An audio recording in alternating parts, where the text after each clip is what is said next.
大家好，我是夏妈。今天我们来嗦粉，做的是湖南的这种肉丝粉。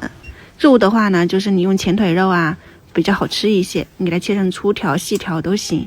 就开水下锅，放一点姜啊、米酒，去一下腥。其实新鲜的肉，你看它沫子都没有啥的，就稍微的煮一煮，煮熟了以后，你就转到另外的一个开水里面。因为我们是要在电饭锅里面待一晚上嘛，所以我就额外换了一盆水。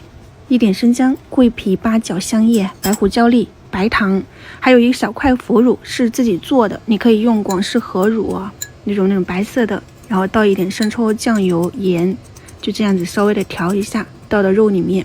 你还可以加上一点米酒去腥增香。这个是昨天晚上睡觉之前做好的准备工作，放在电饭锅里面。按煮粥键或者是煮汤键，这两个它的煮的时间比较长，你看着是一整块的，但第二天早上拿出来它是很烂糊的，然后整个汤的话呢又很浓郁，稍微可以尝试一下。汤嘛搞定了，早上起来做早餐是没有任何压力的。我应该是6点30多分才起来哈，现在6点40多分了。然后你就只需要烧一锅水，趁烧水的功夫我们来调一下碗料，切好的葱花，加上盐，然后我们这边会经常用到的一个龙牌酱油，只需要一点点。然后还有就是一些猪油，那个提鲜的话呢，就是一些胡椒粉、味精、鸡精啥的，你看自己想不想加。就水烧开了，然后把这些肉汤放到那个碗底里面，冲开那个调料。米粉你就看自己喜欢，圆粉、扁粉、面条啥的都可以，就放到这个水里面煮熟，烫一烫。